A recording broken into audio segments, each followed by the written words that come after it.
As Remembrance Day approaches this year, we are very much aware that we cannot gather as communities to remember, to celebrate, and to honor all those affected by war. The great wars and the not so great wars. The soldiers who went and returned. The soldiers who went and did not return. The soldiers who battle the effects of trauma and have so many issues to think about and reflect on as they come home and live out their lives, having experienced such atrocity. We remember also all of the families, the people who are affected by what happened to soldiers in the midst of war. Not just the great wars, but all of the wars along the history of humankind. And so I thought I would share with you today, as an act of remembrance and as a fulfilling of the promise to never forget and to teach the next generations, a story called Gleam and Glow by Eve Bunting. Eve says that in the midst of war, there is hope. And this is a story about the Bosnian War, and it's based on something true that happened. And so I hope that you will enjoy this story by Eve Bunting and illustrated by Peter Silvada.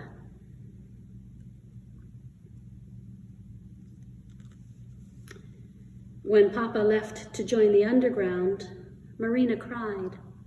To be truthful, Mama and I cried too. I don't want Papa to be underground, Marina sobbed. Shh, little one, Mama said. It just means he's fighting secretly with many of our men, on top of the ground. I gave Marina a pitying glance. She's only 5 and doesn't know much. I'm 8, and I know a lot.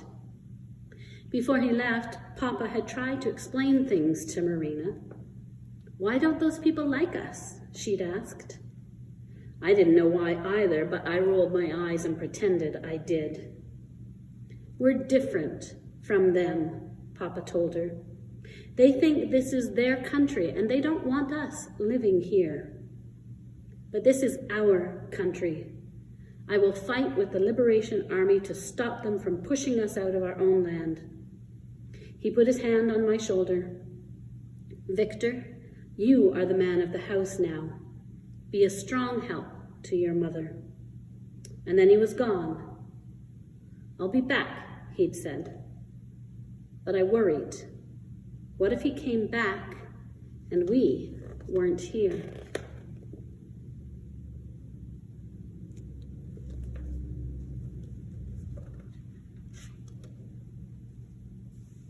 Mama said we would have to leave soon. It was getting too dangerous to stay much longer. Our enemies were coming, sweeping through villages like great brooms, forcing people out and burning their homes. Every day we heard distant gunshots and saw smoke rise into the faraway skies. Every day strangers stopped on their way out of the country to put down their bundles, to share our food, to take shelter under our roof. They told terrible stories about how it had been for them and their neighbors when the soldiers came. They cried as they talked.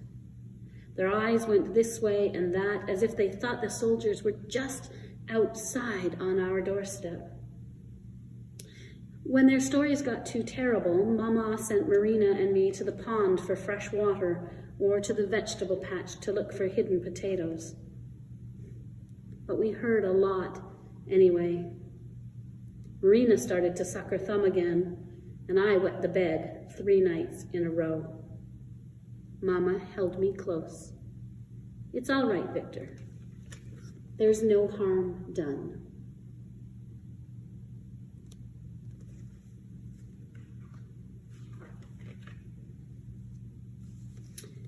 One day a family came on a tractor and they had a boy my age named Alexa and a dog who could do tricks.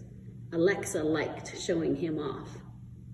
My father's in the underground, I told him, and I felt proud.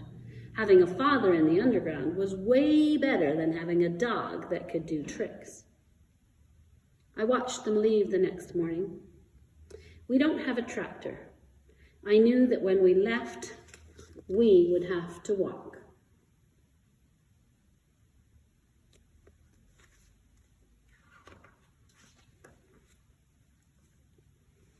A few days later, a man came, and his heavy bag was strapped on his back, and he was carrying a bowl of water with 2 fish in it. He put the bowl on our table, and it seemed to me that all the light of the world was trapped inside that glass bowl. "I can't carry them any further," he said. "Will you keep them? They're very wondrous fish." Mama shook her head. "We're leaving ourselves in a day or 2. Marina jumped up and down. "Please, Mama, aren't they pretty? I've just thought up their names. Gleam and Glow."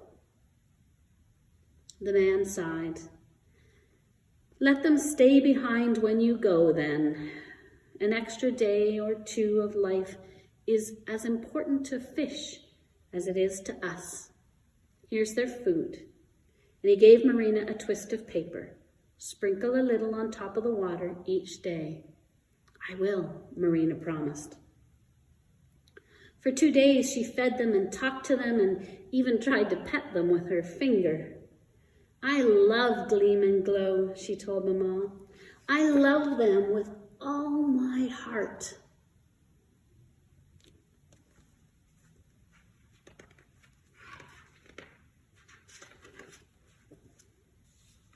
Three days later, Mama said we could wait no longer. "I wanted to stay till it got warmer," she said softly, as if to herself. "The cold will be hard on the little one." I knew she was remembering the pneumonia Marina had last year. "We will leave tomorrow, early," she said to us. "We must make it to the border and safe country beyond." "Is it far to walk?" I asked, wishing for a tractor. "It is, but we will get there."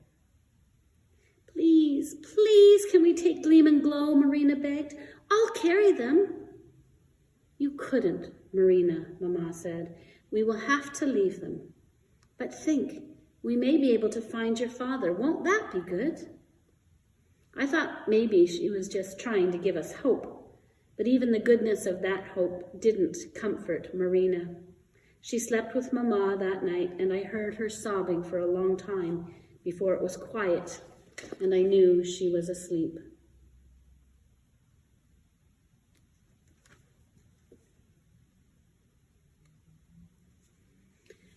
I lay around my room, looking, putting it in my memory, my books on the shelves that Papa made for me, the painting I had done that Mama had framed, and I thought how hard it would be for Marina to leave her fish. When the clock struck midnight, I got up and carried the fishbowl outside to our pond and slipped Gleam and Glow into the water. They flashed into the tangled weeds at the edge of the pond. I sprinkled what was left of their food on the water. 1 or 2 days extra life, I whispered. Good luck. We would need good luck too.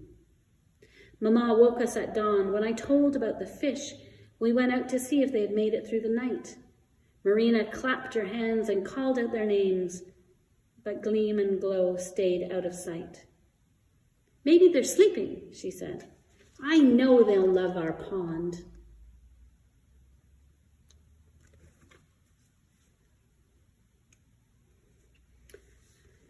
Our bundles were ready to carry, 2 each for Mama and me, and a smaller one for Marina. The road outside our house was filled with half-light shadows. I looked back once as we walked away.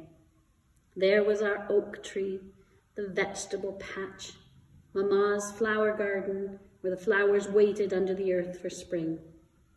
Would we ever come home again? Would Papa ever find us?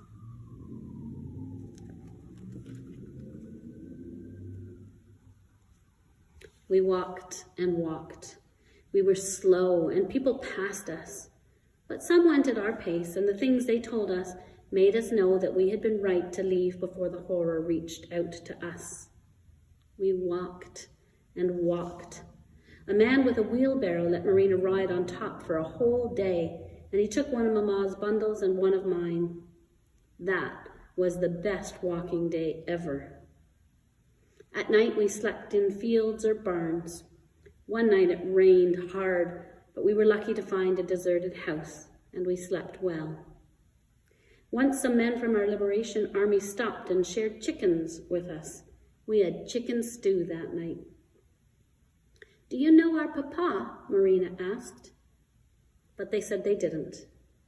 We kept looking for Papa, thinking sometimes we saw him, but it was always just a stranger who looked like him. Some days Marina and I begged to stop. We could go no farther, but Mama's will pulled us on.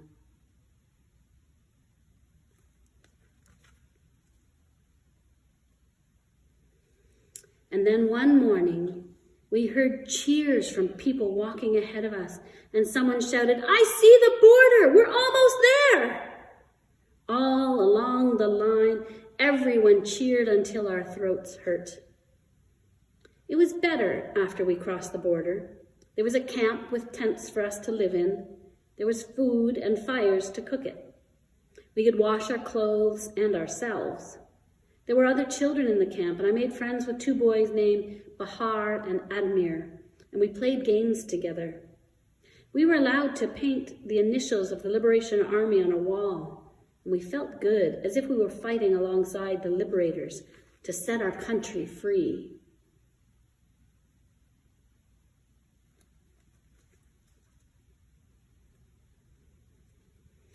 We were in the camp for a long time, and that is where Papa found us. I looked up one evening, and there he was, dirty and thin, but beautiful. Marina and I screamed with joy, and he picked us both up and kissed our faces over and over. Mama stood with tears running down her cheeks, and he gathered her close and whispered into her hair. She touched his face with her fingertips, as if she thought that he was just a dream. "Are you really here?"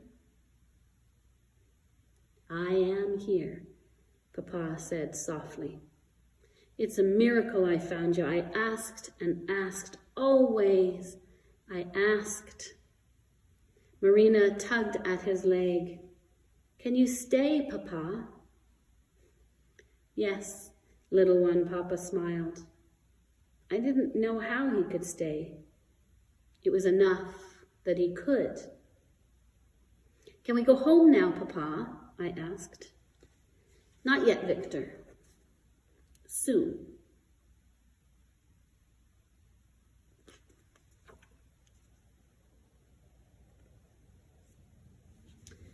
But it was many months before we were told it was safe to leave, and that night we all danced between the rows of tents, and it was a great and joyful party.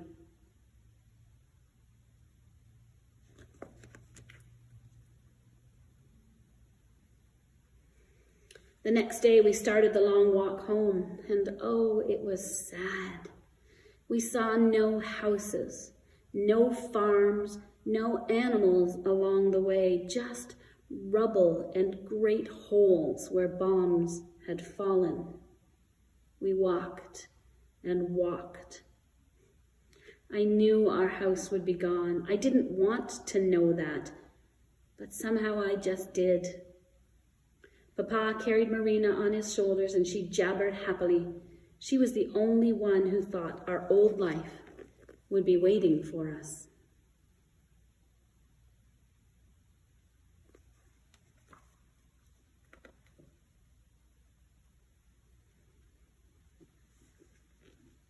When I saw the oak tree still standing, my heart raced with hope. I clutched Mama's hand. Maybe it was going to be all right. And then I looked beyond the tree. Our house was only a skeleton. A few flowers poked up from Mama's garden. Except for that, we could have been on the moon. Marina was the first to remember the fish, and she took a stale slice of bread from Mama's bundle and ran toward the pond, calling out Gleam and Glow's names, and we ran behind to comfort her.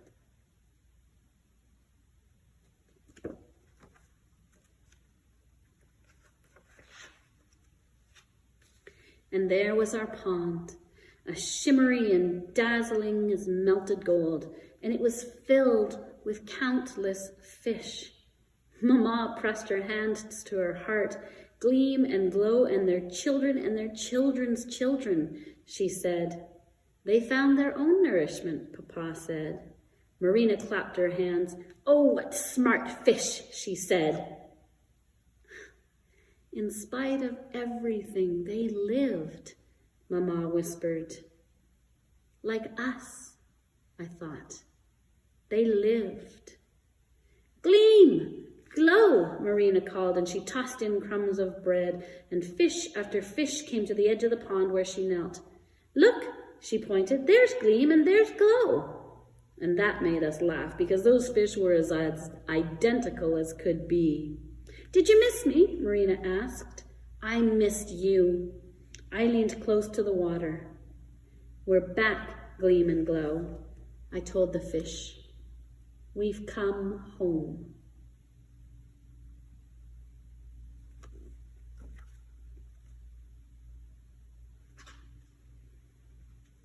The end.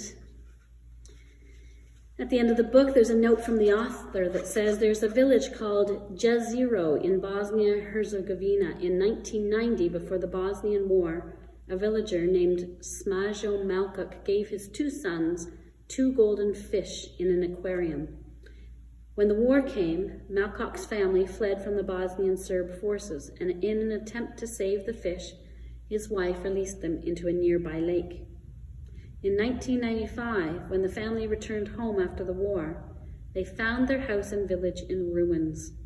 The lake, however, was teeming with life. It was filled with shining golden fish. Left alone, the fish had fed on the underwater lake life, thrived and multiplied. Hearing of the remarkable fish, people came to admire and to buy. The fish turned out to be not only beautiful, but valuable. And prosperity and fame came to the Malkuks and their neighbors, and their village was rebuilt. Gleam and Glow was inspired by this true and magical story. Yet my version, Eve Bunting says, is not only a story for a particular country or a people. It's for people everywhere who have been forced from their homes and from the lives they have known, and who find hope in the most unexpected places.